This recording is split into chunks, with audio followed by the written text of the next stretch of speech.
Not long ago, I made a video about how to use the Rodecaster Pro as a MIDI switcher, and since then I've even gotten a MIDI pedal to try to figure out a way to rig up some sort of foot pedal live stream switching magic, and it's been sort of tough. And then of course, Elgato comes out of nowhere with the Stream Deck Pedal, so now we can meddle with this pedal and see if the Elgato is totally what you need for your toes. So this is a pretty simple device, really. It's basically just a 3-button USB switch, but the buttons are really big and you operate them with your feet. But if I didn't have this on the desk right now, it would defeat the purpose of me showing it to you. It retails for $90, and this is not sponsored. I bought this myself. If you've used something like the Stream Deck in the past, this is just as easy to set up. In fact, you can even copy and paste settings from your Stream Deck into the Stream Deck pedal. But before I show you how to configure it and how I use it, let's talk about the build quality and the construction a little bit. It's really well built. At this point, I think Elgato has a pretty good reputation.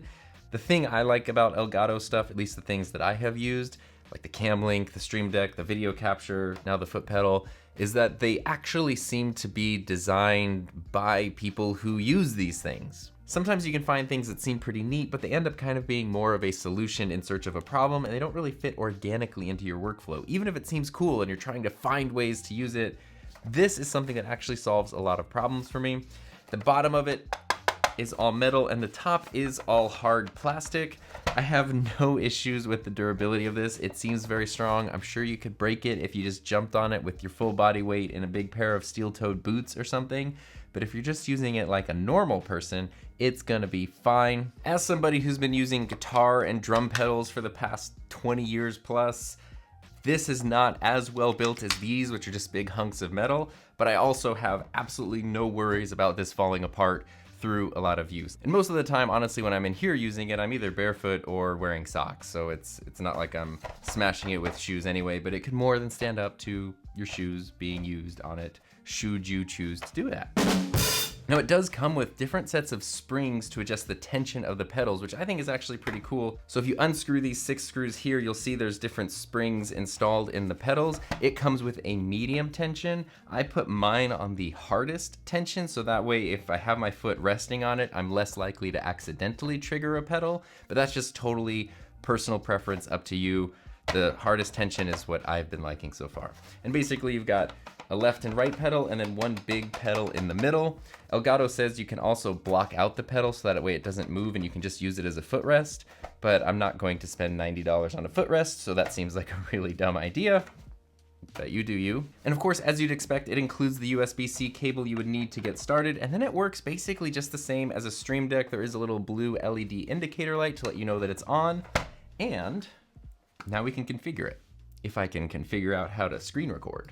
So this is one of the pages of my normal Stream Deck configuration, but if I click right here, you'll see Stream Deck Pedal, as long as you have the most current version of the Stream Deck software installed, of course. If I click on the pedal, then it brings up the 3 buttons, and I can assign them the same way that I would with a regular Stream Deck. Now for me, when it comes to using the Stream Deck during a stream, there are a few things that I use constantly and a few other things I almost never use. So this is all about the stuff that I use constantly, which in my case is switching between scenes in Ecamm Live. I just either switch forward or backward between scenes, and so the left and the right pedal, forward and backward between scenes. And then the middle pedal I can configure to whatever I need it to be for a given stream, so it's kind of like the wild card. So the setup was pretty easy. I'll even delete one of these right here.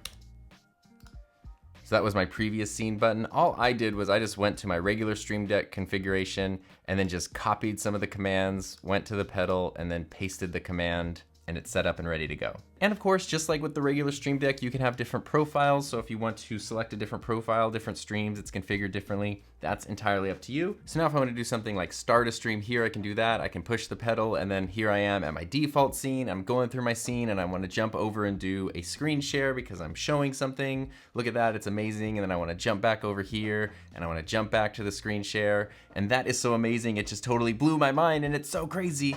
And I can do all of those things hands-free. And it is under my desk. I don't know if you can hear how loud it is. I'm gonna stomp on it hard.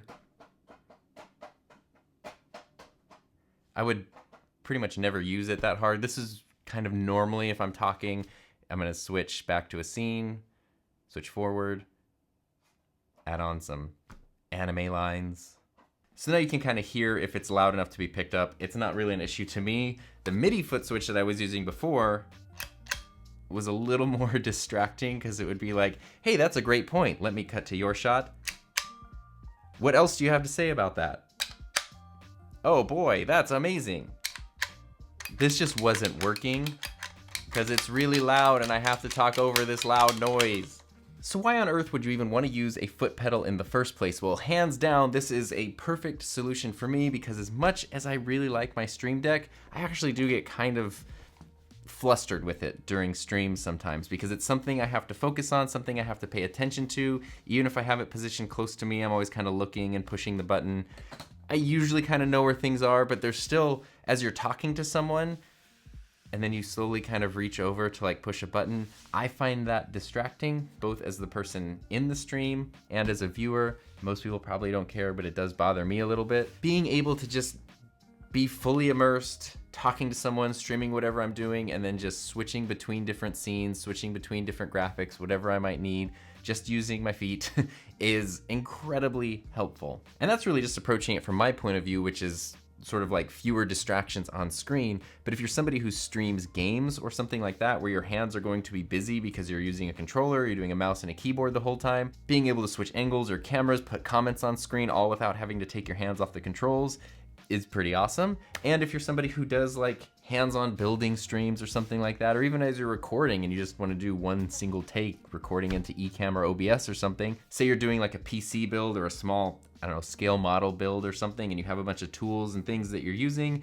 you don't have to set things down, switch a thing, pick things back up. You can just do it all with your feet on the floor, unseen. Now what I noticed was when the Stream Deck pedal was first announced, some people seemed really confused. It was like, why would I need a thing for my feet during a stream? This seems stupid. But as somebody who had been trying to build this himself for a year, I was elated basically to see that this existed. But then this very interesting debate started to pop up where some people were saying it's either this or the Stream Deck. And it was like, I'll keep my Stream Deck, thanks. I don't need that pedal. And to me, that was just ridiculous. One, I think it's definitely a case of don't knock it till you try it. If you stream a lot and you find yourself pushing buttons on your keyboard or your Stream Deck a lot, being able to do some of your most used commands with your feet under your table is really, really helpful. But also you don't need to choose between this and the Stream Deck. You can use them both. As long as you have enough USB ports on your computer, you're fine. You can use both of them together. They can play. I just copy and pasted settings between them. So it's not something where you have to choose one or the other or lose functionality. You just gain more options if it's something that you think that you need. As I mentioned earlier, there are those things that are solutions in search of problems. For me, this is a solution to a problem, but if that's not a problem you have and you're like, well, I should get the pedal because it seems cool and Tom said, and I should listen to everything that Tom says, maybe not. Here's a great example. This right here, the Loop Deck. This thing is super cool.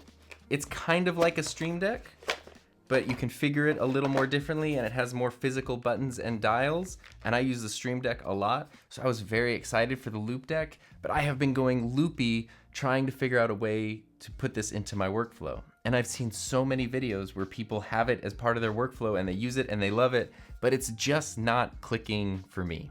There's nothing wrong with it. It's absolutely great. And I know lots of people are very happy with their Loop Decks, but for me, it just wasn't something that naturally fit into my workflow or made things easier. So no matter how cool or neat something may seem or how cool the person may seem who's talking about it, it all comes down to your individual workflow and your individual needs. But I think that this is an amazing tool. And if you've never thought about controlling your live stream with your feet, well, I think that it is something that cannot be defeated. These puns are a feat of wordplay. Speaking of feats of excellence, thank you to everyone who helps support my channel through YouTube channel memberships and Patreon. I greatly appreciate you. And if you want to know more ways to level up your live streams, check out this playlist of live stream tips and tricks right here.